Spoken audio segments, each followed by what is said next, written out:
भारत की राजनीति में एक मंत्र का आविष्कार हुआ था, आरोप लगाओ और भाग जाओ। आपको बता दें, इस मंत्र की खोजकर्ता थी 2012 में अवतरित हुई कथित कट्टर ईमानदार पार्टी आम आदमी पार्टी। अब इसके पुराधाओं ने नया मंत्र इजाद किया है जिसका नाम है रात और गुमनाम पोस्टर। समझे? कुछ नहीं समझे तो हम आपको समझाते हैं। उससे पहले ये जान लीजिए कि भारत की राजनीति अपने मर्यादित और सहिष्णु व्यवहार के लिए भी जानी जाती है। भले कोई आपका कितना ही बड़ा आलोचक क्यों ना हो, लेकिन इस देश के राजनेताओं ने इस परंपरा को बरकरार रखा और एक दूसरे की सार्वजनिक प्रतिष्ठा का हमेशा ख्याल रखा था। लेकिन देश के कथित कट्टर ईमानदारों ने इस परंपरा को भी खंडित कर दिया। पहले तो आम आदमी पार्टी के लोग विपक्ष की दूसरी पंक्ति के नेताओं के खिलाफ ही बिना सबूत भ्रामक प्रचार करते थे, लेकिन अब ये काम प्रधानमंत्री स्तर पर होने लगा है। लेकिन भ्रामक प्रचार करने के कारण कई बार माफी मांग चुके अरविंद केजरीवाल एंड कंपनी पर अब नई मुसीबत आ रही है। आखिर क्या है पूरा मामला, आपको बताते हैं। पीएम मोदी के खिलाफ दिल्ली के अलग अलग इलाकों में लगाए गए आपत्तिजनक पोस्टर्स को लेकर दिल्ली पुलिस एक्शन में है। पुलिस ने 100 एफआईआर दर्ज करते हुए 6 लोगों को गिरफ्तार किया। रात के अंधेरे में चोरी छिपे लगाए गए इन पोस्टर्स से दिल्ली की सत्ताधारी आम आदमी पार्टी का कनेक्शन जुड़ता दिख रहा है। पुलिस ने आम आदमी पार्टी के दफ्तर से निकाली एक वैन को भी जब्त करने की बात कही है, जिसमें 10,000 पोस्टर बरामद किए गए हैं। प्रिंटिंग प्रेस और छपवाने वाले की सूचना दिए बिना छापे गए इन पोस्टर्स को लेकर प्रिंटिंग प्रेस एक्ट और सार्वजनिक संपत्ति को नुकसान पहुंचाने के खिलाफ कानून के तहत कार्रवाई की गई। पुलिस ने ताबड़तोड़ एक्शन से भड़की आम आदमी पार्टी ने इसे तानाशाही बताते हुए पूछा कि एक पोस्टर से इतना डर क्यों। दिल्ली में लगाए गए पोस्टर में लिखा है, मोदी हटाओ देश बचाओ। यूं तो राजनीतिक दल एक दूसरे के खिलाफ पोस्टर लगाते रहे हैं, लेकिन नियम के मुताबिक पोस्टर छापने और लगवाने वाले का नाम सार्वजनिक करना आवश्यक होता है। इस नियम का पालन नहीं करा गया है। पुलिस ने ताबड़तोड़ एक्शन के बाद आम आदमी पार्टी ने अपने सोशल मीडिया हैंडल से भी इस पोस्टर को साझा किया। पुलिस की कार्रवाई को मोदी सरकार की तानाशाही बताते हुए कहा कि भारत एक लोकतांत्रिक देश है। जिस लोकतंत्र की दुहाई केजरीवाल एंड कंपनी देती है, उसको ये भी जान लेना चाहिए कि इसी देश के संविधान में ये भी लिखा है कि आपके किसी भी कृत्य से संविधान को हानि नहीं होनी चाहिए। और शायद केजरीवाल एंड कंपनी ये भूल गई कि प्रधानमंत्री भी एक संवैधानिक पद है और इस पद की कुछ गरिमा तय है और सम्मान भी है, जिसे आंदोलन से पैदा हुई पार्टी ने खंडित कर दिया है। अब भुगतना भी पड़ेगा। भारत के इतिहास में वैसे तो कुछ घटा है, कभी अच्छा कभी बुरा। हर क्षेत्र में भारत का अपना कुछ खास ही इतिहास रहा है, लेकिन उनमें भी सबसे खास बात रही है राजनीतिक इतिहास, और इसको ज्यादा खास बनाने का काम कर रही है बीजेपी। विपक्ष लाख बुराइयां कर ले बीजेपी की और देश के प्रधानमंत्री की, लेकिन पीएम मोदी के बारे में आज पूरा विश्व बात कर रहा है, क्योंकि उनको कोई फायदा नहीं है पीएम मोदी की तारीफ करने में। वो सिर्फ सच जानते हैं और वही बताते हैं। राहुल गांधी कितनी भी अपनी छाती पीट लें, लेकिन सच बदलने वाला नहीं। राहुल गांधी लगातार बीजेपी और आरएसएस पर निशाना साधते हैं, लेकिन आज अमेरिका जैसा देश भी बीजेपी आरएसएस के सामने झुकने को मजबूर है, और मजबूरी कोई जोर जबरदस्ती नहीं, बल्कि बीजेपी और आरएसएस के काम की वजह से है। अमेरिका भारत के सामने नतमस्तक होने को मजबूर हो गया है। आपको बता दें, भाजपा दुनिया की सबसे अहम राजनीतिक पार्टी है, जिसके बारे में हम सबसे कम जानते हैं। मशहूर अखबार वॉल स्ट्रीट जर्नल के लिए लिखे गए एक आलेख में वॉल्टर रसेल मीड ने ये बात कही। मीड ने अपने आर्टिकल में लिखा, भारत की सत्ताधारी पार्टी भाजपा अमेरिका के राष्ट्रीय हितों के लिहाज से देखें तो दुनिया की सबसे अहम राजनीतिक पार्टी है। शायद हमें इसके बारे में सबसे कम जानकारी है। भाजपा ने 2014 और 2019 के आम चुनाव में जीत हासिल कर देश की सत्ता पर कब्जा जमाया। यही नहीं, भाजपा की ओर से दावा किया जाता है कि वो सदस्यता के लिहाज से दुनिया की सबसे बड़ी राजनीतिक पार्टी है। इस आलेख में अमेरिका की इंडो पैसिफिक रणनीति के लिहाज से भाजपा और जापान को अहम बताया गया है। इनमें कहा गया है कि भाजपा ने लगातार 2 लोकसभा चुनावों में जीत हासिल की और लगता है कि 2024 में भी एक बार फिर वो सत्ता में वापसी करेंगे। वॉल्टर रसेल लिखते हैं, आने वाले भविष्य में भाजपा ही भारत के अहम फैसले लेने की स्थिति में होगी। उसकी मदद के बिना चीन की शक्ति को नियंत्रित करने की अमेरिकी रणनीति का अमल में आना संभव नहीं होगा। वो लिखते हैं कि भाजपा के बारे में बहुत कम जानकारी है। इसकी वजह यह है कि उस राजनीतिक और सांस्कृतिक इतिहास से पैदा हुई है जिसके बारे में गैर भारतीयों को ज्यादा जानकारी ही नहीं। अब जरा इस पर गौर कीजिएगा, राहुल गांधी जी। इस आलेख में भाजपा की मुस्लिम और ईसाई बहुल इलाकों में भी जीत का जिक्र किया गया है। वॉल्टर रसेल मीड कहते हैं, भाजपा का पूर्वोत्तर भारत के ईसाई बहुल राज्यों में भी सफलता हासिल करना, इसके अलावा 20 करोड़ से ज्यादा की आबादी वाले उत्तर प्रदेश में बड़ा समर्थन हासिल करना, यहाँ शिया मुसलमानों का एक वर्ग भी उसके साथ है, जातिवाद को भी आरएसएस के कार्यकर्ताओं के प्रयासों में चलते कम करने में मदद मिली है। वो लिखते हैं, मैंने भाजपा और आरएसएस के सीनियर लोगों से बात की। इसके आधार पर मैं कह सकता हूं कि अमेरिका और पश्चिमी देशों के संवाद और बढ़ाने की जरूरत है। ये एक सशक्त आंदोलन है। सच्चाई कभी किसी से छिपती नहीं, बस देखने और सोचने वाले का फर्क होता है। आप झूठ का सहारा लेकर लोगों को तो मूर्ख बना सकते हैं, लेकिन क्या सच अपने आप को मूर्ख बना सकते हैं? इसीलिए अपने जीवन में एक बात का ध्यान रखिएगा, जिनको आप भूलने की कोशिश कर रहे हैं वो आपको उतना ही याद आएंगे। राहुल गांधी जी, आप चाहे जितना जोर लगा लें, 2024 के लोकसभा चुनाव की सच्चाई नहीं बदल सकती।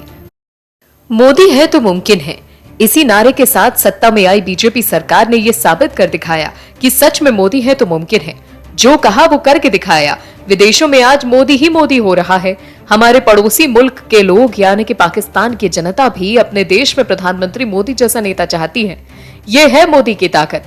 आज विश्व के कई शक्तिशाली देश भारत के साथ व्यापार कर रहे हैं, भारत की रणनीति को समझने की कोशिश कर रहे हैं। लेकिन इन सब में कमाल की बात यह है कि जिन देशों से भारत के रिश्तों में कड़वाहट है, उन देशों में भी मोदी मोदी हो रहा है। उनमें सबसे बड़ा उदाहरण है चीन। आपको बता दें कि पिछले कई सालों से सीमा विवाद को लेकर भारत और चीन के रिश्ते कुछ ज्यादा अच्छे नहीं हैं, लेकिन उसके बाद भी चीन में भी मोदी मोदी की गर्जना है। चीन और भारत के संबंधों के बीच पिछले कुछ सालों से कड़वाहट बढ़ गई है। भले ही दोनों देशों के बीच सीमा विवाद के चलते खींचतान जारी है, बावजूद इसके चौंकाने वाली बात यह है कि भारतीय प्रधानमंत्री नरेंद्र मोदी चीन में काफी फेमस हैं। हम ऐसा इसीलिए कह रहे हैं क्योंकि चीन के सोशल मीडिया पर ऐसी चर्चाएं काफी तेज हैं। सोशल मीडिया प्लेटफॉर्म सीना वाइबो पर चीन के पत्रकार म्यू चुनशान ने अपने एक लेख में लिखा है, ज्यादातर चीन के लोग महसूस करते हैं कि मोदी के नेतृत्व में भारत ने दुनिया के प्रमुख देशों के बीच संतुलन बना रखा है। सिन वीबो को चीन का ट्विटर भी कहा जाता है और इसके 58.2 करोड़ से ज्यादा एक्टिव यूजर्स हैं।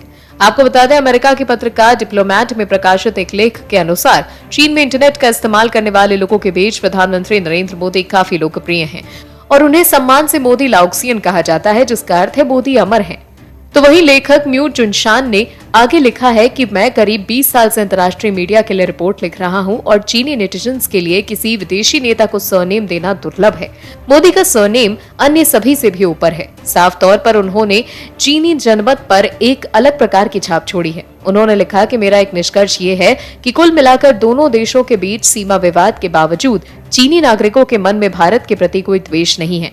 उन्होंने कहा कि सीमा विवाद का जिक्र होते ही अधिकांश चीनी नेटिजन्स बहुत क्रोधित हो जाते हैं।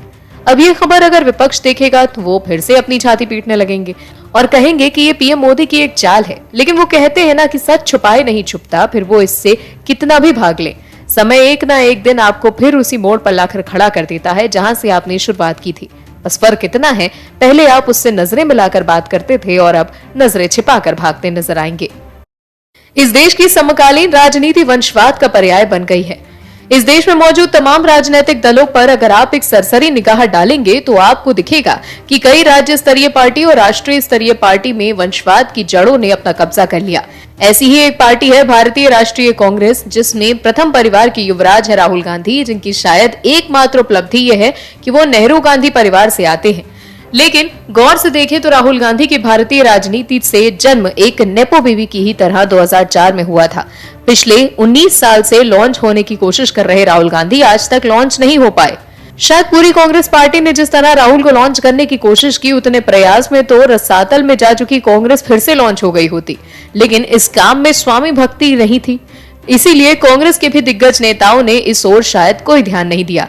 अभी हाल ही में राहुल गांधी को भारत जोड़ो यात्रा के माध्यम से लॉन्च करने की कोशिश की गई थी, लेकिन उसकी परिणति भी पूर्वोत्तर राज्यों के चुनाव के परिणामों के रूप से कांग्रेस और देश के सामने रखती।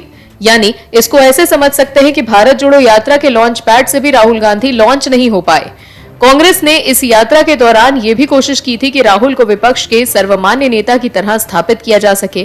कांग्रेस उसमें भी विफल हो गई, क्योंकि राहुल से अब विपक्ष भी किनारा करने लगा है। आपको बताते हैं पूरी खबर। 2024 लोकसभा चुनाव के लिए विपक्षी एकता पर चर्चाएं जारी हैं, लेकिन अब तक कोई ठोस निर्णय या बड़ा ऐलान सामने आया नहीं। हालांकि हाल ही में कुछ नेताओं की बैठकों में भारतीय जनता पार्टी के खिलाफ लामबंद होना शुरू कर दिया है। माना भी जा रहा है कि ये विपक्षी दल एकता पेश कर सकते हैं। दिलचस्प बात यह है कि इन दलों में कहीं भी कांग्रेस का नाम नहीं है। जानकार संभावनाएं जताते हैं कि वायनाड सांसद राहुल गांधी की भारत जोड़ो यात्रा के बाद विपक्षी एकता के समीकरण कांग्रेस के लिए कुछ बदल गए हैं। शुक्रवार को ही उत्तर प्रदेश के पूर्व मुख्यमंत्री अखिलेश यादव और पश्चिम बंगाल सीएम ममता बनर्जी की कोलकाता में मुलाकात हुई। कहा गया कि दोनों के बीच कांग्रेस के बगैर तीसरा मोर्चा बनाने पर बात हुई। हाल ही में विपक्षी दलों के कुछ नेताओं ने प्रधानमंत्री नरेंद्र मोदी को पत्र लिखा था। इनमें आम आदमी पार्टी ने अरविंद केजरीवाल और भगवंत मान, भारत राष्ट्रीय समिति के चंद्रशेखर राव, जम्मू कश्मीर नेशनल कॉन्फ्रेंस के फारूक अब्दुल्ला, राष्ट्रवादी कांग्रेस पार्टी के शरद पवार, राष्ट्रीय जनता दल के तेजस्वी यादव और महाराष्ट्र के पूर्व सीएम उद्धव ठाकरे थे। हालांकि ये सिलसिला थमा नहीं। खबर है कि सीएम बनर्जी उड़ीसा सीएम नवीन पटनायक से मुलाकात करने जा रही हैं। इसके अलावा वो मार्च के अंत या अप्रैल की शुरुआत में दिल्ली आकर भी विपक्षी नेताओं से मिल सकती हैं। भारत जोड़ो यात्रा से कांग्रेस को एक खास राजनीतिक फायदा हुआ है, ये हालिया चुनाव परिणाम को देखकर लगता नहीं, बल्कि इस साल के अंत में होने वाले चुनाव साफ कर देंगे। वो कहावत तो सुनी ही होगी आपने, कर्म प्रधान विश्व रचि राखा, जो जस करहि सो तस फल चाखा। अर्थात ये विश्व, ये जगत कर्म प्रधान है। जो जैसा कर्म करता है उसे वैसा ही फल प्राप्त होता है। मनुष्य का जीवन उसके कर्मों से ही निर्धारित है। लेकिन इस कलयुग में कहां ही कौन ये बात मानने को तैयार है। लेकिन कर्मा वही देता है जो आपने बोया होता है। तो कुछ ऐसा ही महाराष्ट्र में हो रहा है।